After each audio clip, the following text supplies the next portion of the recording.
Сәлем достар, бүгін сіздерге инвестициялаудың шебері Уоррен Баффет туралы айтқым келіп отыр. Сіздердің көпшіліктеріңіз Уоррен Баффеттің кім екендігін білетін шығарсыздар. Қаржы саласындағы кез келген маман Баффетті сыйлап, оны көп мадақтайды. Алайда, оған осы көрсетілген сый-сияпат жайдан жай емес. Уоррен Баффет өз байлығын инвестициялау арқылы жинақтаған әлемдегі ең бай адамдардың бірі. Ол өзінің берген сұхбаттарында және жазған кітаптарында көптеген кеңестер айтады. Оның кеңестері өте қарапайым және пайдалы. Көпшілік инвесторлар осы кеңестер негізінде инвестициялауды бастағандығы ешкімге құпия емес. Баффеттің кеңестеріне кіріспес бұрын, болашақта каналға шығатын видеоларды жіберіп алмас үшін каналға тіркеліп, лайк басып кетулеріңізді сұраймын. Сонымен Уоррен Баффет бізге ақша және инвестициялау жайлы қандай кеңестер береді, соны қарастырайық. Оның ең көп айтатын кеңесі – қарызға ақшаны ақылмен алыңыз. Баффет қарызды аларда бірнеше рет ойлануды ұсынады. Несие, бөліп төлеу, ипотекалық төлемдер ақыр соңында сіздің шығындарыңыздан асып кетуі мүмкін. Олардың пайдасынан гөрі зияны көбірек. Егер сіз ақылды болсаңыз, сіз қарыз алмай-ақ ақша жасай аласыз. Алдымен өзіңізге төлеңіз. Бұл Баффеттің екінші кеңесі. Егер сіз ақша жинақтап үйренгіңіз келсе, келесі қағиданы ұстаныңыз. Тапқан табысыңызды жұмсап, тек ай соңында ақша қалып жатса ғана жинақтамаңыз. Бірден тапқан табыстан оны жұмсамас бұрын белгілі бір бөлігін жинақтауға алып қойыңыз. Мысалы, сізде тұрақты табыс бар делік. Ол табысыңыз сіздің базалық қажеттіліктеріңізге жетеді және артылып қалады делік. Базалық қажеттіліктерге керек сумманы, яғни пәтерге төлейтін ақшаны, тамаққа кететін сияқты шығындарды табысыңыздан азайтыңыз. Кейін одан жинақтауға арналған ақша көлемін алып қойыңыз. Ал қалған ақшаны өз қалағаныңызша көңіл көтеруге де жаратсаңыз болады. Бұл кеңес сізге ақшаны тұрақты түрде жинап отыруға көмектеседі және осыны қайталаған сайын сізде ақша жинау әдеті пайда болады. Үшіншіден, Баффет ақшаны шашуға әкелетін әдеттерден айырылуға шақырады.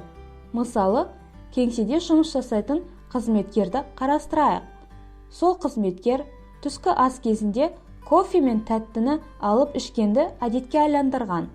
Ол қызметкер шамамен осы кофе мен тәттілерді 1500 теңгеге сатып алады делік. Енді осы шығынды есептеп қараңызшы. Аптасына 5 күн жұмыс істеген жағдайда 7500 теңге, ал айына кемі 30.000 теңгені жұмсайды. Егер сол қызметкер күнделікті әдеттерінен бас тартатын болса, кемі 30.000 теңгені үнемдей алатын еді. Егер осындай әдеттерден арылғыңыз келетін болса, жай ғана оларды істеуден бас тартып көріңіз.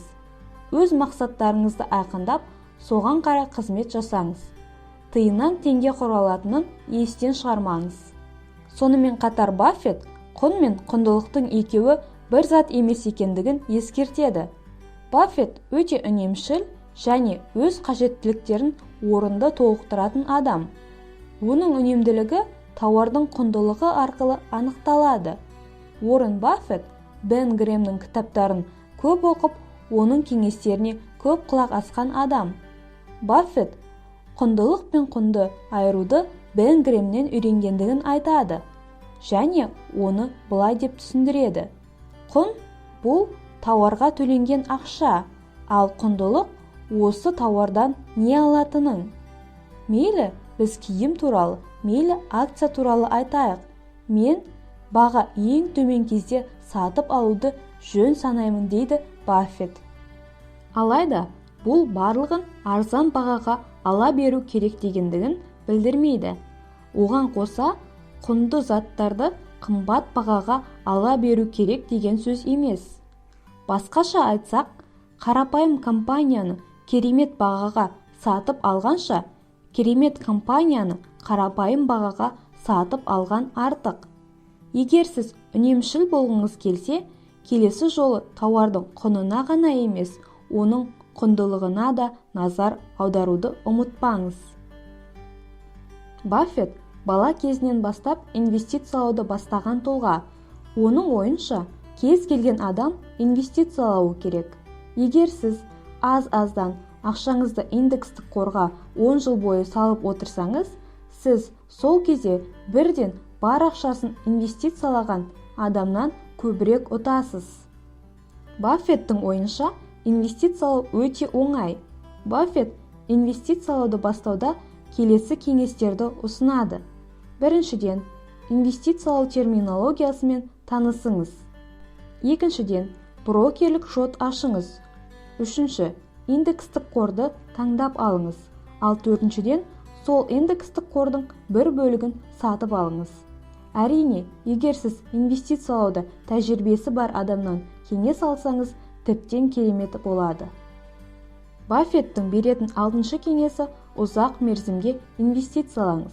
Баффет күн ішінде акция бағасының өзгерісінен ұтылып қалу өте оңай екендігін ескертеді. Сол себепті де міндетті түрде ұзақ мерзімге инвестициялаңыз.